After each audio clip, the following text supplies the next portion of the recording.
Welcome back to the Catholic Money Show. I am so excited for you to join me today in this conversation. I know some of you probably saw the title of this episode and thought, Rutro, this is definitely one I need to tune into. And we are going to be talking all about wills, creating a will, who needs a will, why you need a will. And I have special guests, Dan and Thom Thimonds of My Catholic Will, and they're here to answer all of these tough topics and to tackle some of the questions I'm going to throw at them. Welcome to the Catholic Money Show, Dan and Tim. Thank Tom, you. I'm so sorry. Tom. Yeah, thank you for being here and for your generosity and carving out some time to answer questions on this topic that can seem sometimes very elusive and kind of out there and like something I should do, but never knowing how to get accomplished. Would you both be able to just share how My Catholic Will got started and a little bit of your own story of how this has gotten off the ground? Sure. Yeah. So after graduating from Franciscan University of Steubenville, I started a career in fundraising for different charitable organizations within the Catholic Church. And then through that, realized that there was, almost something missing, that we weren't really focused too heavily on trying to acquire, good planned gifts through estates, especially from more of the general population. And so I was inspired to start My Catholic Will, and in 2021 or Mm-hmm. 20, we kind of put our heads together and started laying the groundwork for My Catholic Will, as a means for, first and foremost, to provide individuals a way to protect those they love most, honor their faith, but then in also doing so, to really encourage them to consider giving back charitably to organizations they love as they go through that process. And so, following a lot of legal checks and development work, we launched our service in January of this year, 2024. It's 2023, but that's okay. Yeah. So as far as Tom just got back from a retreat in Ireland, so he may be suffering a little bit of jet lag. Just skipped a Yes. year. Yeah. Yeah, it feels like 2024, but it's still Yeah. 2023. Yeah. I'm also a graduate of Franciscan University, and then I received my master's degree from the John Paul II Institute for Studies on Marriage and Family in Washington, D.C. And that led to directing the marriage and family life offices for 3 different dioceses in Ohio: Youngstown, Columbus, and then the Archdiocese of Cincinnati. It was when my wife and I were in Cincinnati. I think we had 5 kids. We were expecting number 6. And I woke up one day and I thought, we don't have a will. Oh my goodness, we need to get a will. So I did what any good Catholic would do, and that's look at the back of your bulletin for an attorney. And so we found a Catholic attorney, and I called him up and I made an appointment to go get our will done. And he had a price to do a simple will, what we needed. And I never kept that appointment. And I just never got around to it. And so it became evident that my situation is not unlike that of many Catholics around the country who, Yep. we know it's something that we need to do, but it's just the busyness of life, raising 5, 6 kids now, really, needing to do that. So instead of going to a lawyer and writing a will in a few hours, we spent 2 years designing an online platform for Catholics to do their will. To make it a little bit more accessible, probably a little easier to go about doing it, which we'll get to in a little bit here. Thank you for sharing more of your story of how you got started. For those listening who are thinking, okay, I've heard about a will. What is it really? And what are some of these terms that we hear thrown around, in a medical TV show?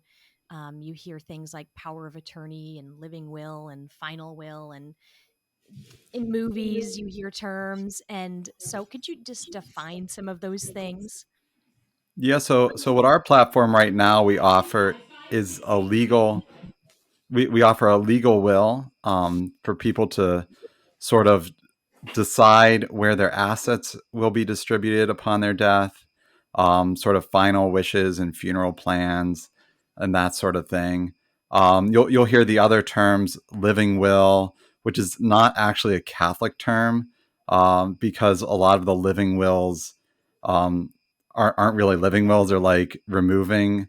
You have to be careful with a lot of those because Mm. a lot of hospitals will push what's called a living will, and it would be actually removing ordinary care from someone at the end of their life.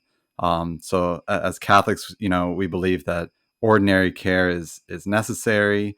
Hmm. It's the extraordinary means that we don't need to use to prolong life. But food and water is always ordinary, regardless of how it's administered. So unfortunately, a lot of the living wills that you receive, especially from a hospital, will not honor Catholic wishes. Mm. We are talking right now with some different individuals and looking to put that piece into our platform in the future. Not a living will, but an advanced healthcare directive Sure. and healthcare power of attorney. That's really important just to do a little education around that. I find that so many of these life issues, even, organ donation, a lot of people, you're at the DMV, hey, would you like to save lives if something happens? And you just automatically are like, well, yeah, obviously. But then when we dive into our faith, it might be more of a question mark than we Mhm. realized. And so I'm glad that you brought that up. So this is essentially, something that at the end of somebody's life would define and clarify what's going to happen with the stuff of this world that they're leaving behind and what kind of legacy they want to have echoed from those things. Um, and that's kind of what the legal will would be, correct? Correct. And so how many people do you know the stats on how many people actually have a will Right. that have possessions and things versus people who don't have one at all?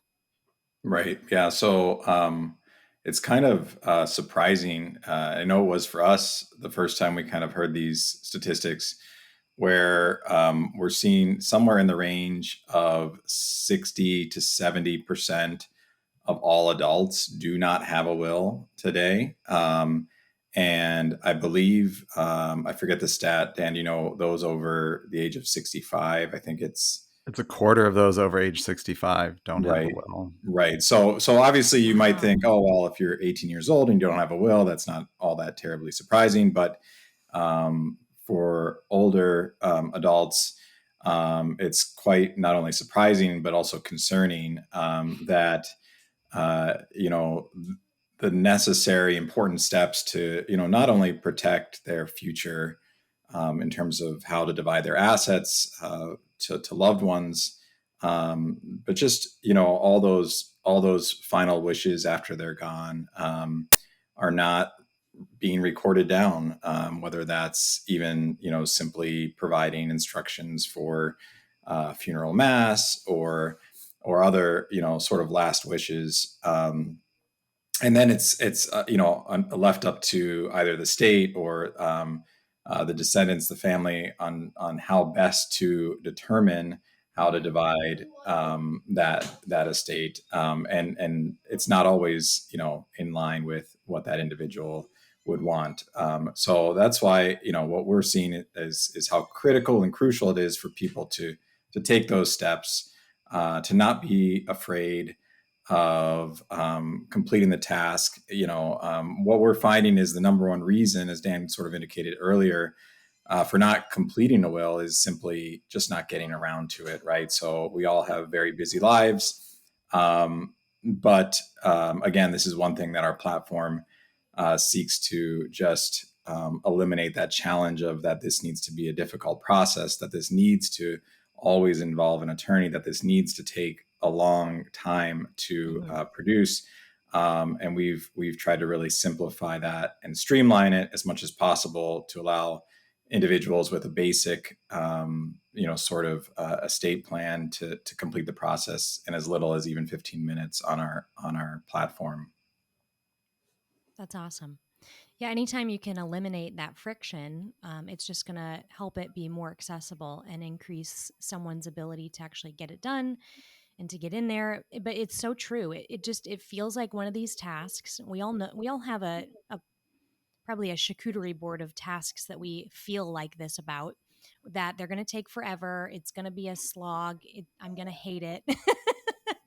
Instead of, and we might dwell about it more than if we just sat down and gotten it done. And Mhm. the amount Right. of time we took mulling over it and avoiding it took longer than if we just sat down and focused. Yeah. Um, and so I think that that's definitely true here with a will.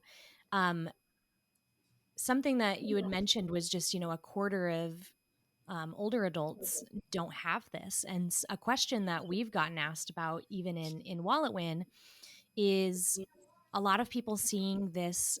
The result of that is a very messy transition of wealth to their parents' generation, when there was no clear direction, and the breakdown of families that inevitably kind of comes with that, and the fighting and the arguments.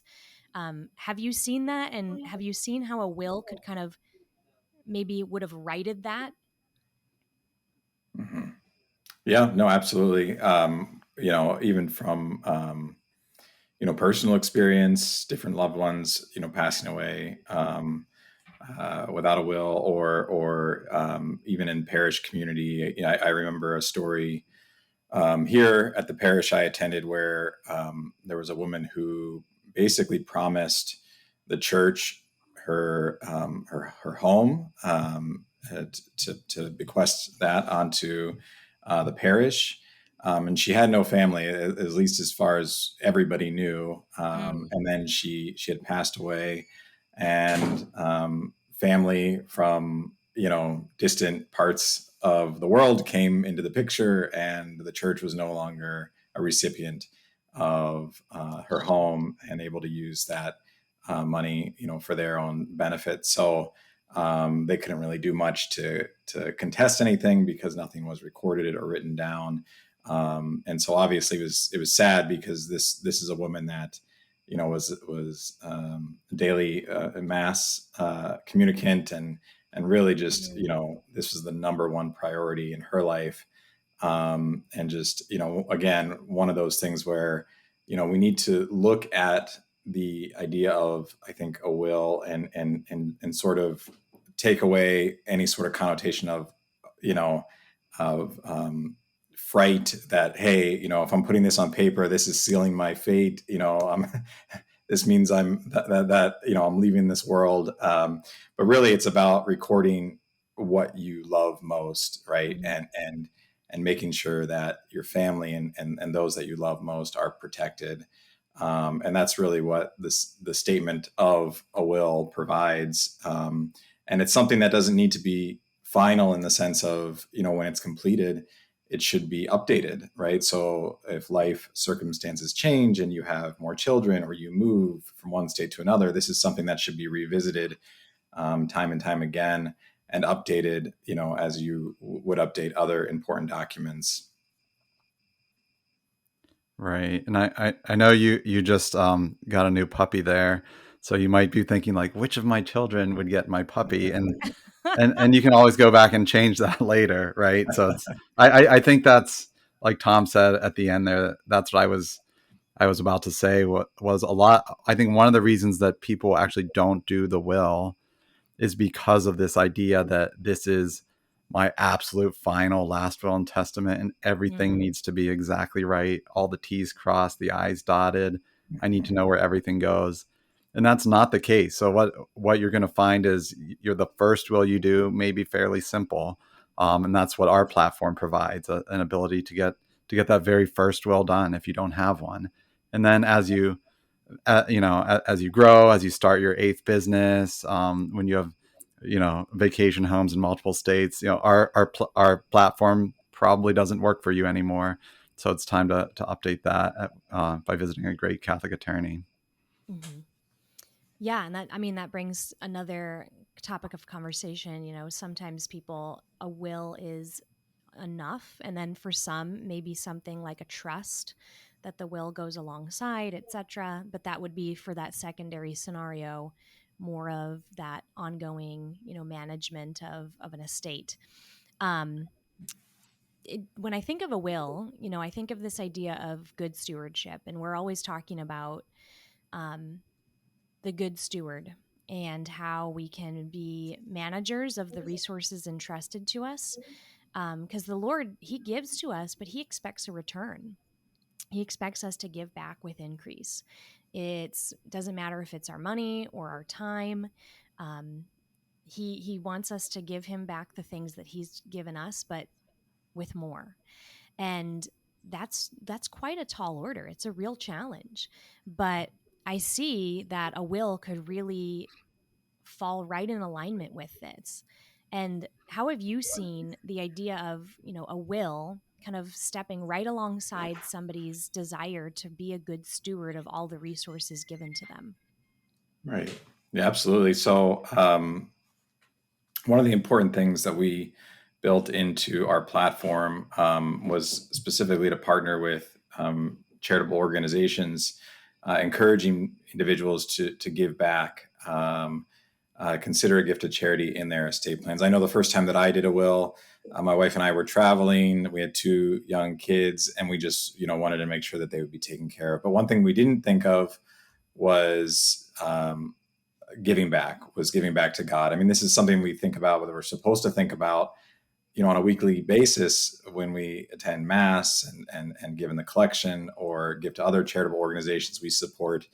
And what I try to convey to individuals is, for most people, a will actually allows them to potentially give the most generous charitable gift of their entire life, because like Dan and I and yourself, many of our assets are tied up in our living, right? Providing for our Mm-hmm. family, saving for college, and things of that nature. But obviously, once we've passed from this life into the next, that all sort of becomes, gives us the potential to truly be generous, more generous than we probably ever could imagine. And so, and the great thing is, it doesn't hurt us today, right? So it doesn't, affect our bank account or our savings account. I know, working in fundraising, a lot of times, we ask individuals to make an extra sacrificial gift, especially when it comes to important capital campaigns Mm-hmm. um, that we'd like them to support. But this is something that again could potentially even exceed that sacrificial gift. And really, it's a testament of our love for the Lord, right? Because at the end of the day, my wife always reminds me that any money, any material wealth that we have in this world, it's really all the Lord's, right? It's not our own. And Mm-hmm. so we need to be good stewards, and to obviously always remember to put the Lord first in all of our giving. And I think doing so in a will is another great way to do that. Right. And I know one of our organizations that we're partnered with received their largest gift ever from a will. It was over $7 million. And it was from an individual that gave them $50 on two separate occasions.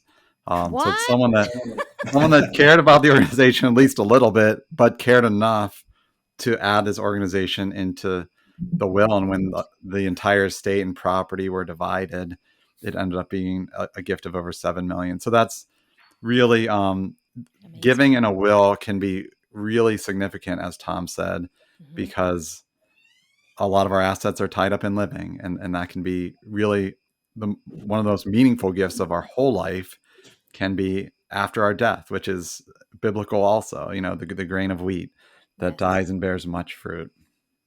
Ooh, I love that. I like that as an analogy here. So, I can tell people listening to this are probably thinking, okay, I'm pretty convinced here. I know that I need to do this. If they are going to go through the process of creating a will, what are some things that they need to pay attention to or think about? It's not just coming to the will and saying, 1 million is going here, 10,000 is going here. It's not just a divvy up of finances strictly. What are some other components that they need to pay attention to and consider in creating a will? Right. So our will provides obviously your children, your spouse. If you want have other people that you want to include in the will, that's really important to think that through. If you have different items that you want to give, like your wedding ring, I want that to go to this child, and I want the puppy to go to this other child, and the Rolls Royce to the third child or whatever. You know, it's to think those things through also.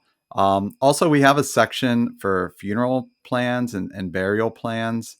So we do recommend burial over cremation because that's what the church recommends. Mm-hmm. And we explain that in the form as you go through that.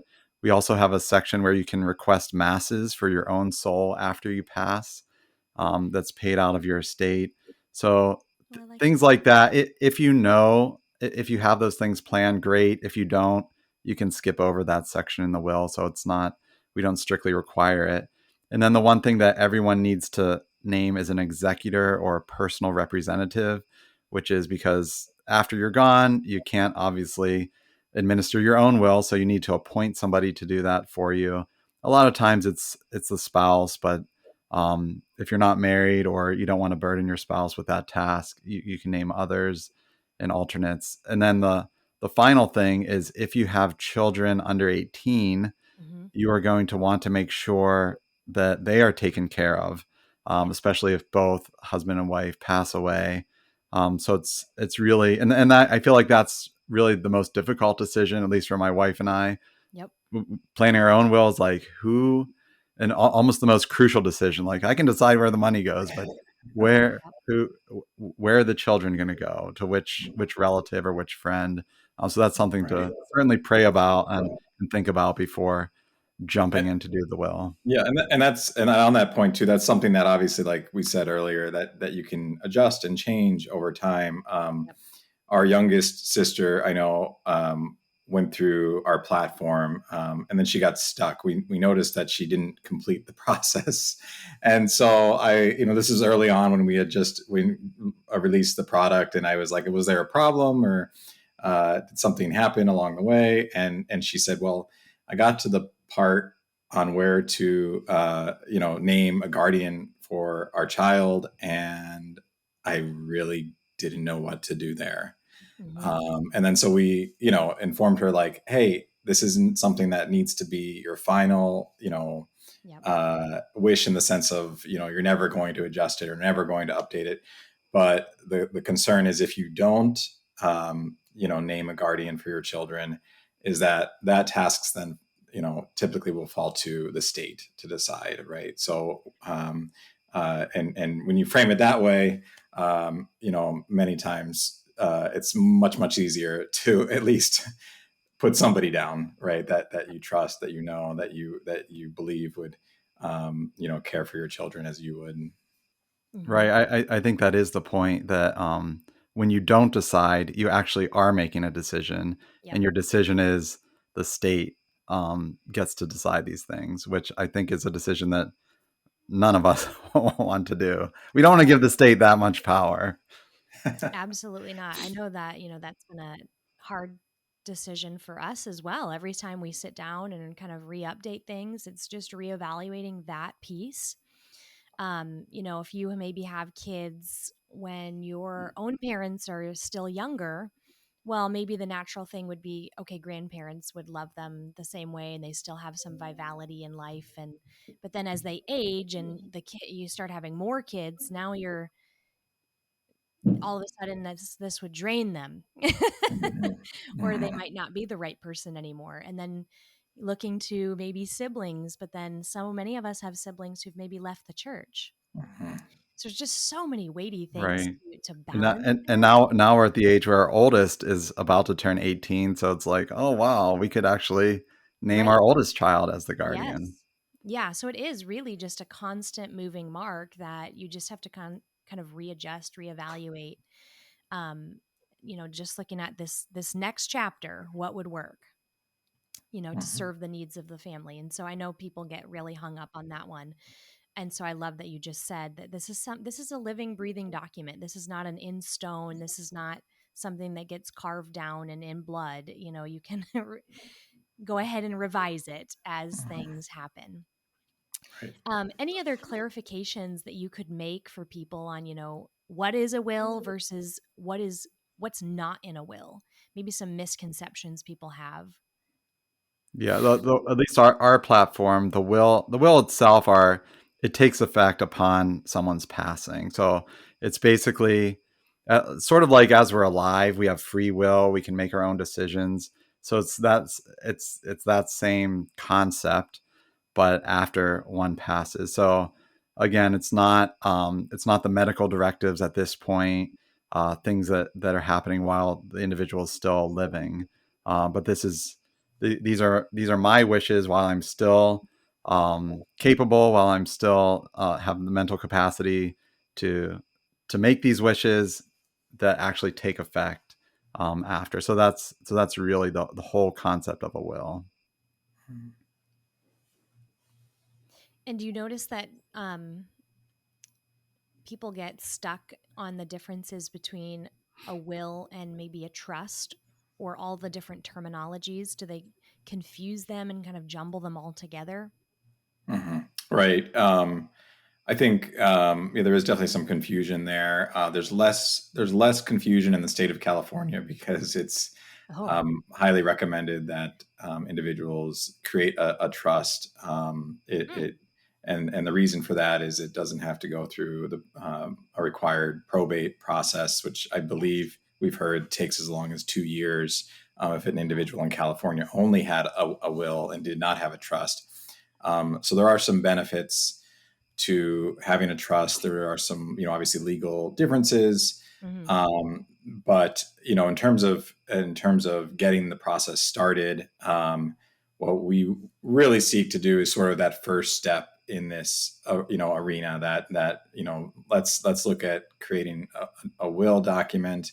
From there, obviously, individuals can take additional steps to create a trust or to create advanced healthcare directives, as Dan said earlier, um, and ultimately, we want to encourage individuals to work with great Catholic attorneys. We're just in the early stages of creating, working with a great law firm to create a nationwide network of attorneys, and we really want to support good Catholic attorneys to, provide those next steps for individuals if they would like more than just a will.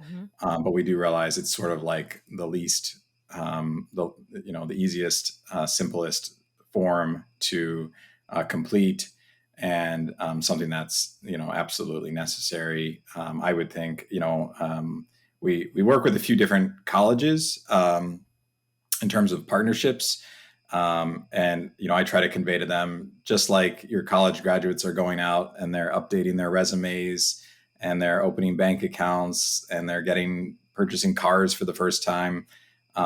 This is also something that they should do, right? As Yep. when you turn 18, it's just another thing that you should take care of, and just include as part of what it means to be a responsible adult today. Hmm. Wonderful. Yeah, I think you nailed it when you just said this is kind of that foundational piece. And then if there are extra things, you can always add to it.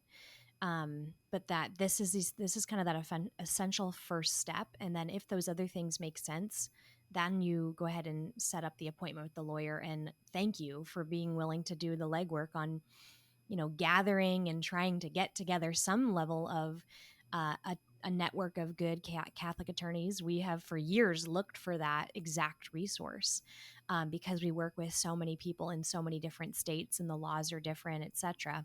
So I just really appreciate that. How can people go about getting a will started? Yeah, so on our platform, you would simply visit mycatholicwill.com. And I know we have a special promo code with Wallet Win. So you type in the promo code Wallet Win to save 20% on your will. It's normally $79.95 for an individual to do their will, but you save 20% with the code Wallet Win at mycatholicwill.com. And we have a guarantee. We promise it'll be less painful than the dentist or your money back. Actually, that's not our guarantee, but it'll still be less painful That's than not the hard to dentist. beat. The dentist is terrifying. My If my you've ever wife had a just filling came back done. from the dentist this morning, so I think she would actually agree with that statement. Oh man, those are the things of my childhood nightmares, the giant needle and okay, so people can go over to mycatholicwill.com and I'll link that in the show notes with code WalletWin will get them 20% off getting started. And truly this is one of those things that once you get it done, it's almost like you can't calculate the level of peace that will come with it. And so anybody who's on the fence sitting and thinking, gosh, should I, shouldn't I? This is one of those things where, you could go spend, you know, 60, 70 bucks at Costco and it would be blown and you might not even know what you spent it on. This would be money that will instantly bring you peace. It's just one of those tangible items that will just help you to rest more at ease. We talk And about, we also provide unlimited edits to the will. So I know we've talked a oh, lot about updating the will. So you pay once and you have an account and you can log back in at any time and make updates and just print out your new will, make the new one legal by signing it in front of witnesses, and then that takes care of that. Right. Yeah. And one added benefit as you go through, if you are married, towards the end of the process, we don't advise or provide what would be called a joint will, like a will. Will is a very individual thing, right? So we all, live this life that God has given us, and then at our point of time, pass on to the next. But we do offer what we call a mirror will, right? So if both you and your spouse have identical wishes, both for children or assets, you can simply mirror your will, and then after checkout, you will be not only provided with your own document, but a document for your spouse. So everything can be made legal for both of you simply by clicking, yes, I would like a mirror will. and that's not an additional fee. That's kind of just right Right. in That's there. a smaller additional fee, Okay. but it doesn't require your spouse to go through the whole process. Not that it takes long at all, but we, Sure. again, You just want to can simplify it instant as much copy as it over. possible. I love when I do that when I'm on a website and it gives me the, same as the billing address. Yes. And I don't have Yep. to retype. So anything Yes. that's a time save is a gift and a blessing. So, um, if anybody has questions and they want to follow up with you guys specifically, how might they best do that? Sure. Yeah. If you go to mycatholicwill.com, there is a contact page there. You can reach out to our support team. We also are pretty active on LinkedIn. So if you click the About Us on our website, feel free to connect with us on LinkedIn. We'd be happy to communicate with you that way and answer any questions you might have. Very good. Well, head on over to the link in the show notes, mycatholicwill.com, and start your will today. Use promo code WalletWin and get 20% off. Thank you so much, Dan and Thom, for joining us on the Catholic Money Show. Until next time, everybody, bye for now. Thank you. Thank Bye. you.